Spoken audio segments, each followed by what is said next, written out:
Hi, and welcome back to Ukraine, the dark and light. It burned for 3 days. SBU drones attacked the liquefied gas terminal in the Russian port of Temryuk in the Krasnodar Krai. On December 5th, as a result of the arrival of the SBU's Alpha CSO drones, a large-scale fire broke out at the Macron Nafta enterprise. More than 20 tanks with a volume of 200 square meters each out of 30 available were burning.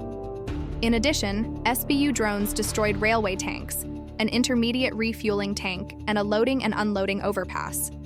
The total area of the fire is about 3,000 square meters.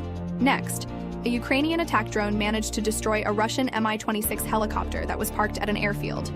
The combat operation was carried out by the Alpha Special Unit. Now to some frontline footage. Look at those bastards burn.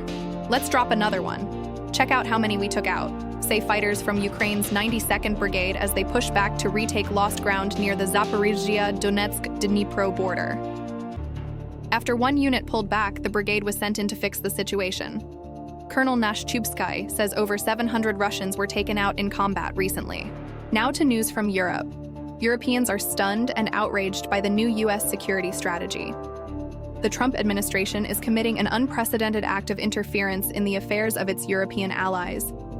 In the EU and in London, reactions have been restrained so as not to exacerbate the already widening gap.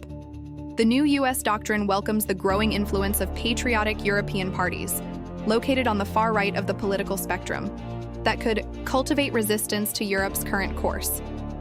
Furthermore, Europe is presented as a continent whose economic decline is eclipsed by the real and more acute prospect of the disappearance of civilization, in particular due to immigration, declining birth rates, and censorship of free speech.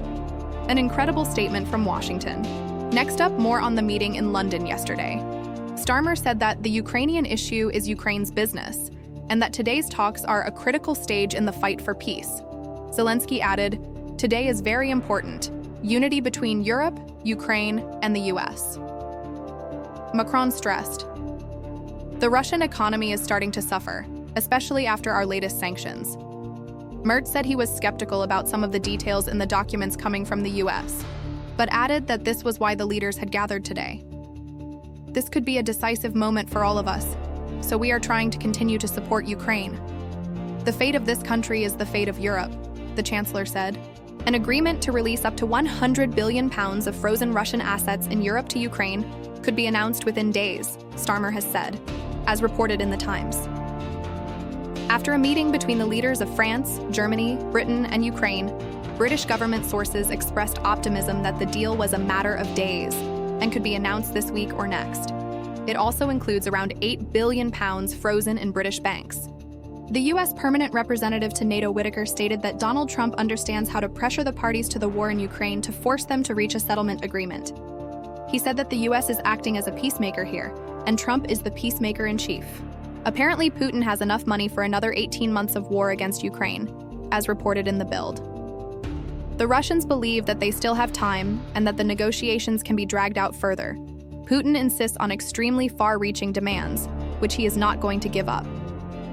The AFU carried out a maneuver in the Pokrovsk direction to prevent a potential encirclement and level the front, Suspilne.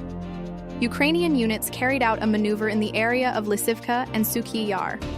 This operation took place some time ago and was prepared in advance. 7th Corps of DSHV.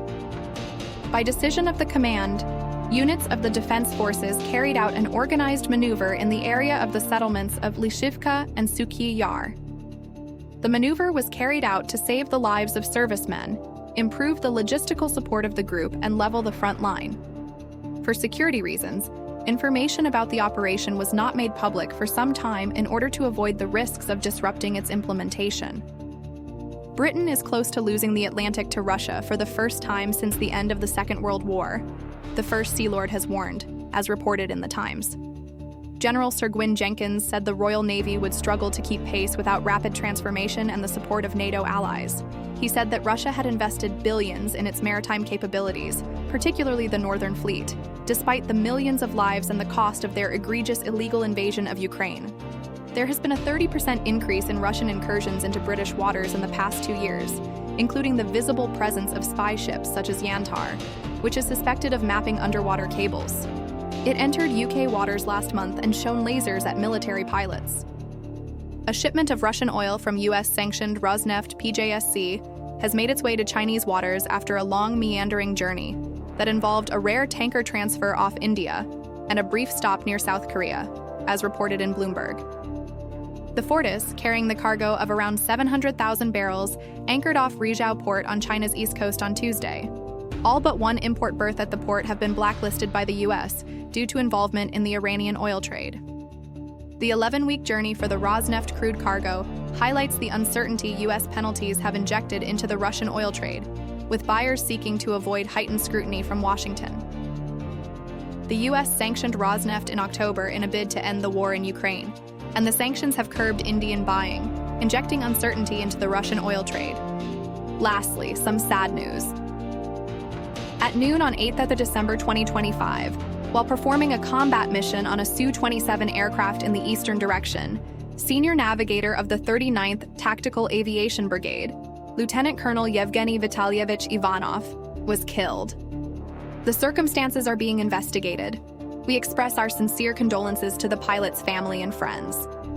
Thanks for listening to Ukraine, the Dark and Light. Please like, subscribe, and share.